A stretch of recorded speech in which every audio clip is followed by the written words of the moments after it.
All right, just a little bit of some notes from Isaiah 45 there as I was looking at um, the word one, and then also in verse 25, Isaiah 45:25 in Yahweh. I'm saying Yahweh. It reads in the KJV, "The Lord shall all the seed of Israel be justified and shall glory." And again, back in verse 23, the word, wanting to see how that compares from the Hebrew to word and from how we got the Greek to the word in John 1:1. Here's what I found. It says in Isaiah 45:23, the Hebrew word translated word is davar, D-A-V-A-R, meaning a spoken word, decree, promise, or command, unlike the Greek logos of John 1:1, which can carry broader ideas of reason and divine expression. Davar emphasizes God's effective and authoritative speech. The verse teaches that Yahweh, YHWH, has issued an irrevocable decree from his own mouth, and what he has spoken will surely come to pass. So it's not like if it will come to pass. Whenever we say God cannot lie, God is truth, and when he speaks it, that is a fact. It becomes into existence, either whether it's in that second or minute or whenever. It is. I don't know how to say it. Whenever God speaks His word, that is a truth. It resonates. It occurs. It creates. It's fact. That's it. That's why God cannot lie, because when He speaks, it happens. Let's see. The verse teaches that Yahweh has issued. Okay. Yep. In Isaiah 45:25, the statement. So this goes to the second thing that I was there was some tension there. That if I had been really focused, I could have picked up on the preceding scriptures. So here we go. Some side notes on all of this. So one, before we move on to this, the word logos in the New Testament is God's very self-expression of who He is, of all that He is, and that is His word.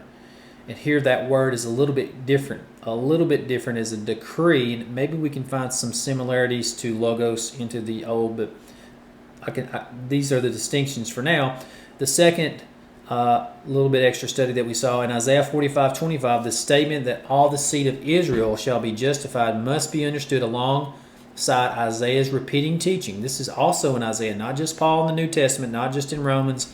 It's all throughout. I feel like it's in 1st or 2nd Corinthians, in Timothy. I see it all throughout. Even in Acts recently, I've seen that.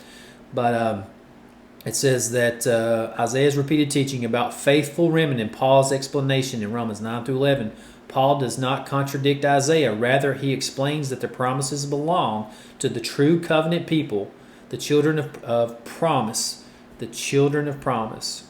whose righteousness is found in Yahweh alone. The broader context of Isaiah 45 also extends God's salvation beyond Israel to all the ends of the earth, culminating in every knee bowing before Him. I wish I'd had that. I wish I'd kept that as far as the preceding.